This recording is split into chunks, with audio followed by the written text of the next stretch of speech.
शिबू सोरेन के नाम चंपाई सोरेन की 28 तारीख वाली चिट्ठी आदरणीय गुरुजी से शुरू हुई और आप सदैव मार्गदर्शक बने रहेंगे पर खत्म हो गई। कल तो हमारा सदस्य ग्रहण करना है भारतीय जनता पार्टी। कल के बाद में जो हमको जो जिम्मा देंगे बस उसी जिम्मा को निभाएंगे।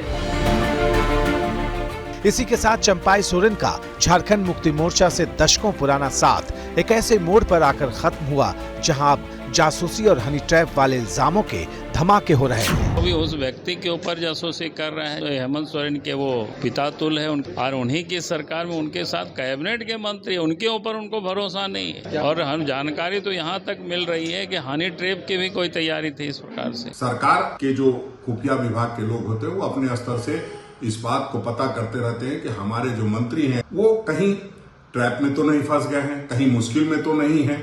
उसकी जानकारी रखना उनका काम है। शुरुआत हुई दिल्ली से, जहां चंपाई सोरेन के सेक्रेटरी ने चाणक्यपुरी थाने में लिखित शिकायत दी। इस शिकायत में झारखंड सरकार पर चंपाई सोरेन की जासूसी के इल्जाम लगाए गए। इसके बाद दिल्ली पुलिस ने झारखंड के 2 पुलिस अफसरों को कस्टडी में ले लिया। चंपाई सोरेन की जासूसी के मामले में इनसे दिल्ली के ही चाणक्यपुरी थाने में बिठाकर बाकायदा पूछताछ की गई। बाद में झारखंड पुलिस की सफाई आई और स्पेशल ब्रांच के दोनों अफसरों को छोड़ दिया गया। इसके तुरंत बाद असम के मुख्यमंत्री और बीजेपी के झारखंड चुनाव सह प्रभारी हिमंता बिस्वा शर्मा मीडिया के सामने आए। स्वाधीन भारत में ऐसा कभी नहीं हुए कि एक आपका कलीग है, कलीग का साथ आपने अपना स्पेशल ब्रांच को ड्यूटी लगाया। मेरा अभी संदेह है कि शायद उनका फोन भी टैप हुआ होगा।